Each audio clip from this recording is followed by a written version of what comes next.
তোমাকে অনেক অনেক অনেক ধন্যবাদ। এত সামান্যতেই এতগুলো ধন্যবাদ দিলে তুমি? এ সামান্য না, অসামান্য। তুমি জানো বলেই তো এনেছো।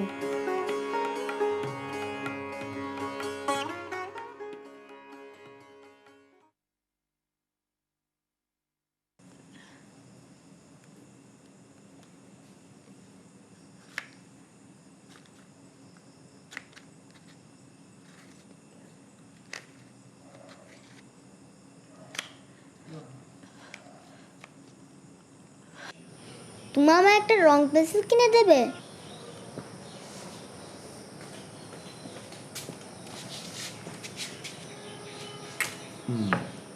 রং পেন্সিল খুব ভালো জিনিস। তুমি আঁকতে জানো? এই বয়সে আঁকাআঁকিটা একটা অপচয়। অপচয় আমি একদম চাইছি না। শোনো সোনামণি চুনি, এখন থেকে একটা কথা সব সময় মনে মনে জপবে, সবার উপরে পয়সা পয়সা পয়সা পয়সা পয়সা পয়সা পয়সা পয়সা পয়সা।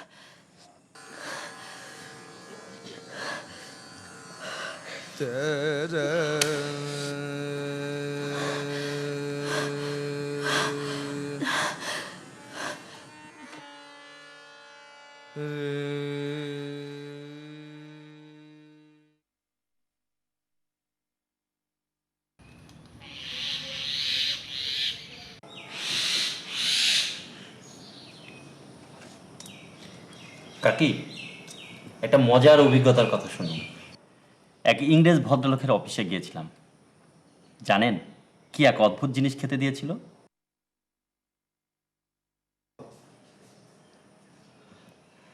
অদ্ভুত মানে পরিবেশনটা অদ্ভুত।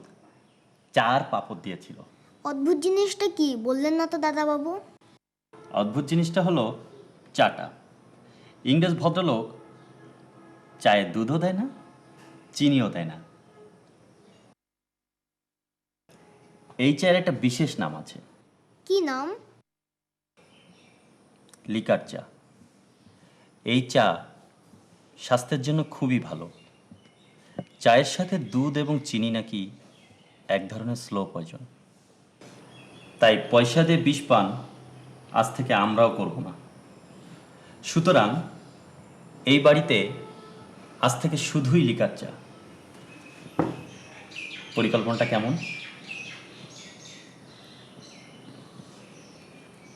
তোমার তোয়ালে সাবান পুকুর ঘাটে দেওয়া হয়েছে, স্নান করে নাও, অফিসের সময় হয়ে গেল।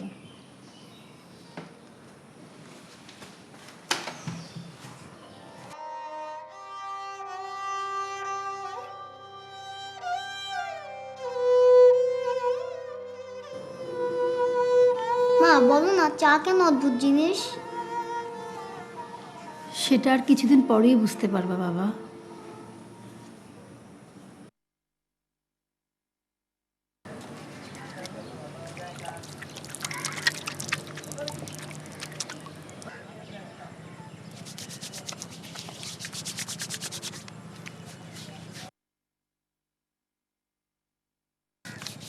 কই নামুন, একটা ডুব দিন। ভয় লাগে। বালতি।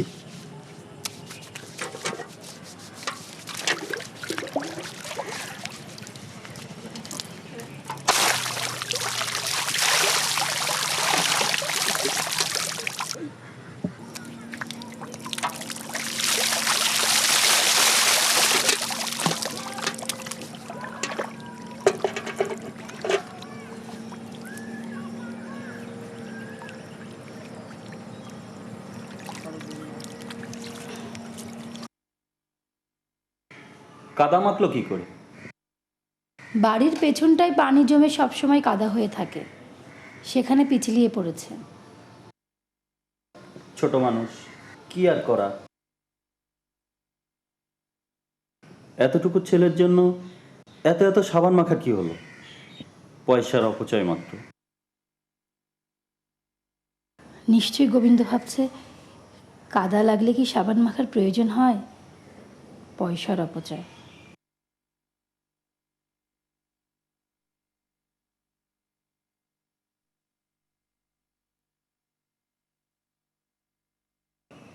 কাকি এত মানে এত জলে এতটুকু বাচ্চাকে ভিজিয়ে রাখা ঠিক হচ্ছে না, ঠান্ডা লেগে যাবে।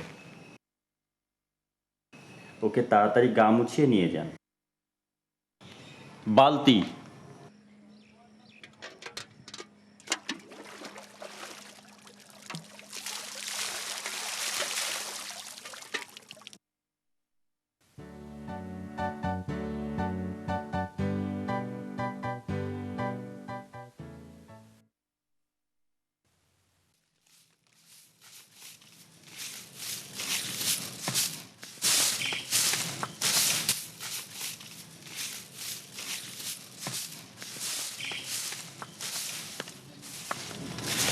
সুনীল, তোর পিসিমণিকে বলিস আজ আমার ফিরতে রাত হবে।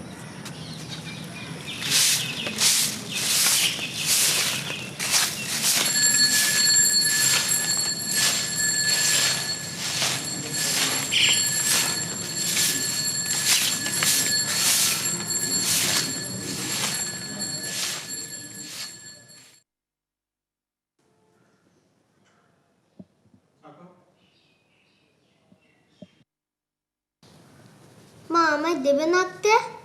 দেব রে বাবা, একটু ধৈর্য ধরো, এই শেষ টানটা একটু দিয়ে নেই।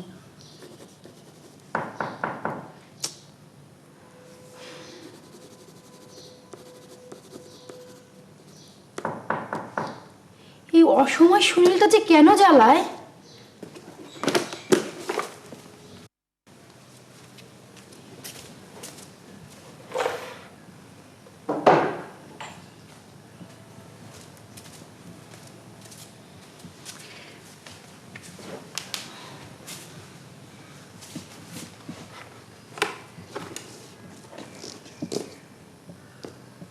দেখ তো কেমন হয়েছে। খুবই সুন্দর। সবচেয়ে কোনটা সুন্দর? ওইটা। মা আমায় দেবে না আঁকতে?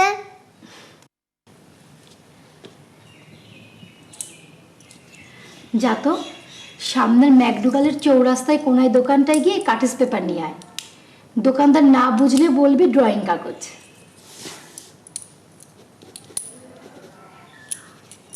মা আমি আঁকবো না।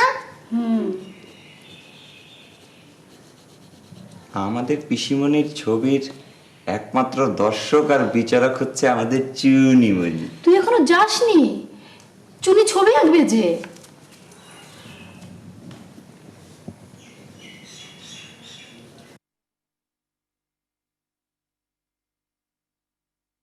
মা আমি কখন আঁকবো? দাঁড়াও।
আচ্ছা, ছবিটার মধ্যে কি এমন রয়েছে যে তোমার এত ভালো লাগলো?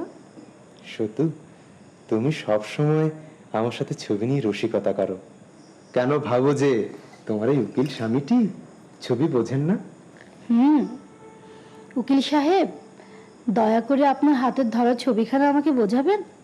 আচ্ছা ধরো, পৃথিবীর সুন্দর পাখিদের মধ্যে বক একটি পাখি, আর এই বকের ছবি যা চমৎকার হয়েছে না।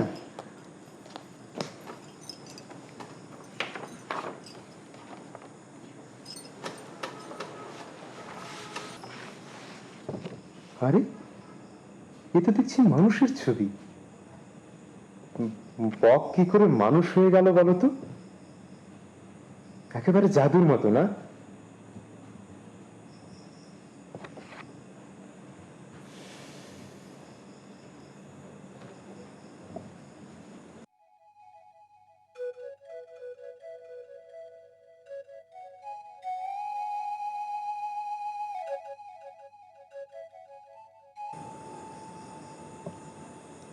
আমি জোড়হাত করে ক্ষমা চাইছি লক্ষ্মীটি। আমি স্বীকার করছি, 420 ধারার অনুরূপী আমি এক মহৎ শিল্পীর শিল্পকর্ম নিয়ে জালিয়াতি করেছি। বধূ মিছে রাগ করুণা করুণা, মম মন বুঝে দেখো মনে মনে, মনে রেখো করো করুণা, বধূ মিছে রাগ।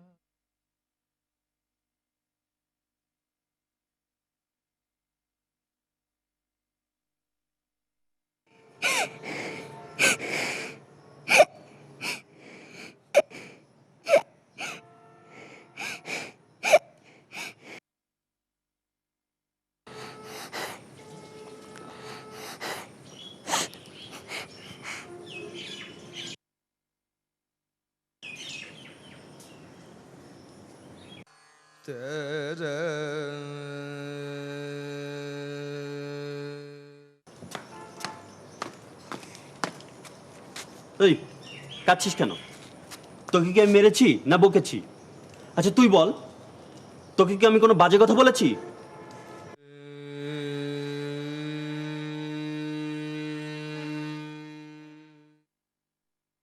শোন সোনামণি চুনি, মন দিয়ে শোন। দেয়ালে ছবি আঁকা মানে দেয়াল নষ্ট করা, আর দেয়াল নষ্ট মানে নতুন করে চুনকাম করতে অনেকগুলো টাকা নষ্ট করা। হ্যাঁ, আর এই টাকা নষ্ট হলে কার টাকা নষ্ট হবে? তোর না? শোন চুনি, তুই একদিন বড় হবি, এই সংসারের দায়িত্ব তোকেই নিতে হবে। বস, তাই তোকে আজ জীবনের আমি সবচেয়ে বড় শিক্ষাটা দিতে চাই। সব সময় মনে মনে জপবি, পয়সায় জীবনের সব, পয়সা নষ্ট করব না। বল পয়সা জীবন, বল পয়সা জীবন, বল। বলিস না কেন? বল পয়সা জীবন, বল। এই বল পয়সা জীবন। চুনি চল।